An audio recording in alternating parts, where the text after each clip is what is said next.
you're gonna, whoever's gonna do the furnace raking, which they say is gonna be once a month, when you decide whatever day of the week or whenever you're gonna do it, I suggest that you hit your stop button and shut your system down, let it come to a stop, then put the ID fan in manual so that you're pulling some air through, and let it sit like that for an hour or two before you go ahead and open the door.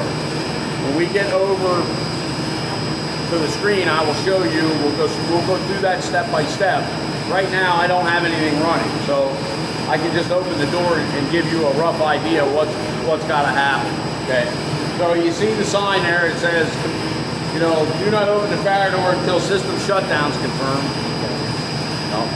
We'll go over that again. We'll do the whole thing step by step at the panel, okay?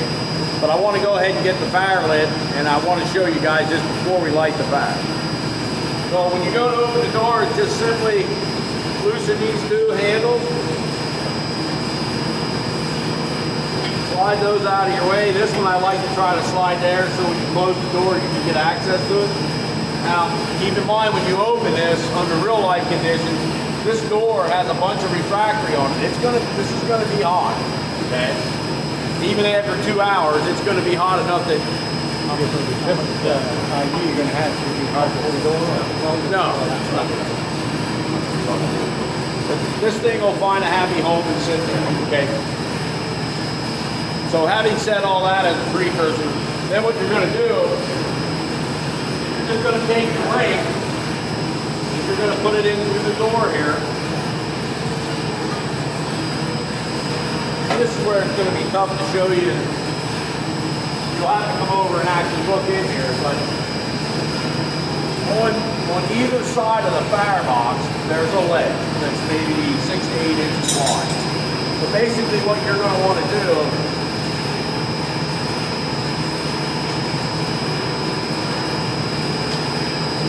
is you're going to want to take this rake back in here along this edge, get up into that corner right there. You're going to want to rake that forward. And rake it down onto this slope, okay? You're going to want to rake your top off. As long as I don't poke you guys. And then you're going to want to do the same thing in the other corner. Right now there's not enough fire in here for you to be able to see. You want to get up there, you're going to want to come down along this edge like this. Now after a month's time, you could have some hard material built up in there. You can still have some unburnt material in there. So as you're raking around, if you've got a ton of unburnt material, you just want to push that down into the retort area, not necessarily drag it out here on top of this screw. While you're doing this, if this gets full and you need to run it, we'll do that over there. There's a manual button to run your ash system. So you'll be able to go over there and press that button, and your ash screws will run until you turn them back off. If you get an extraordinary amount of ash here, you can make it go away. Okay, while you're doing it. It's a trial and error thing, it's play by ear, you're going to have to experiment, maybe a month's good, maybe you can go longer than that, I don't know at this point in time. If that's all the load we're going to have here for the rest of the year, I know you're good for a month over there. It's just sitting there idling. So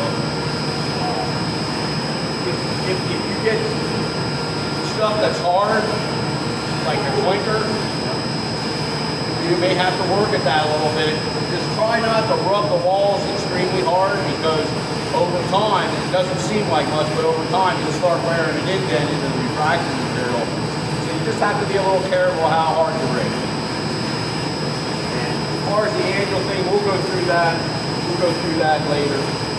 That should be in the manual. It tells you what you need to do. I'll point things out, but that'll all be in the manual. So this is not a big deal. I mean, you have automatic ash out, so it's not like you've got to haul ash out of here and put it in a can or anything. So, all right.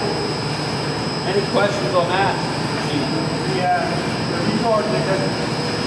Well, the retort I'm thinking over time, you may have to take this and let it go down that back slope and bring it up.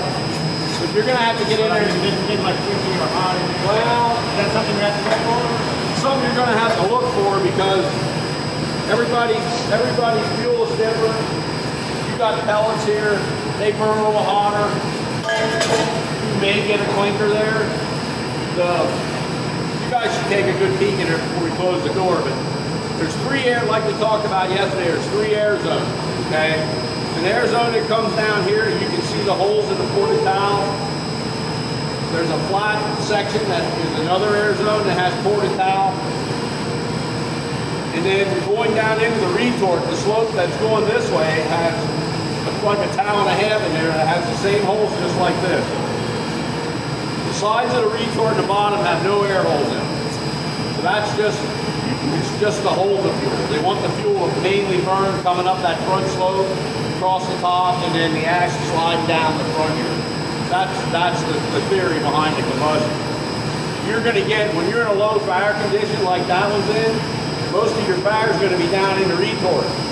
Because as the furnace gets hot and you're only putting a small amount of fuel in, the fire is going to follow where the fuel is.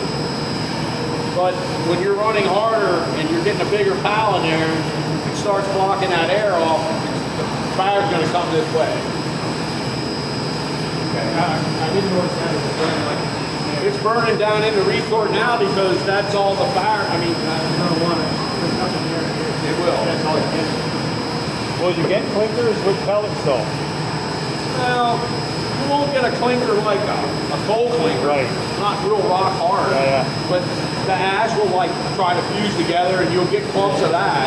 But it shouldn't be hard like a rock. It should be something that you can Break bust up apart. fairly easy. Yeah.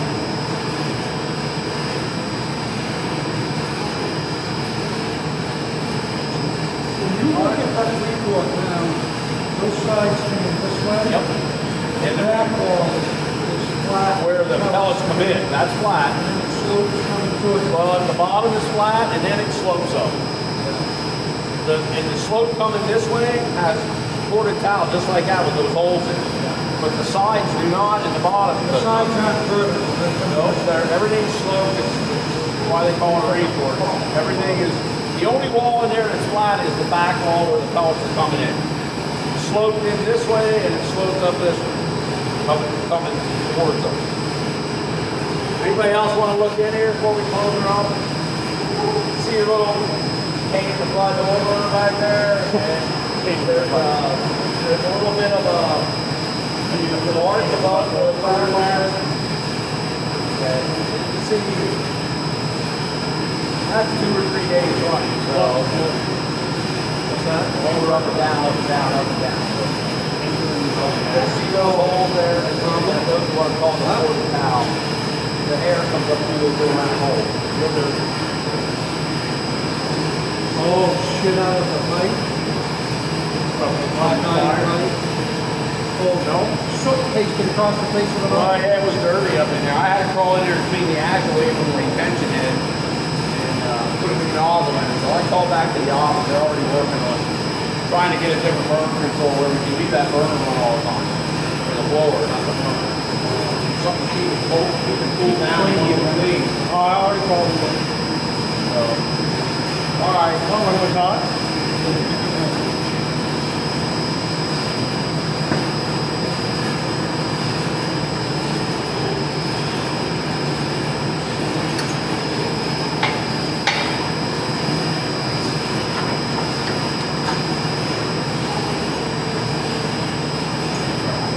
These don't have to be super duper tight. Just pull it in until you can feel.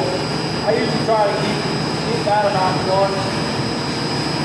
There's the factory blanket inside of this door that acts as a seal. That, you know, once every couple of years you might want to replace that. So as long as you have it good and tight like that, you're good to go. Okay, so let's, I'm going to go down here and wash my hands before I go here and punch it on this screen, and then we'll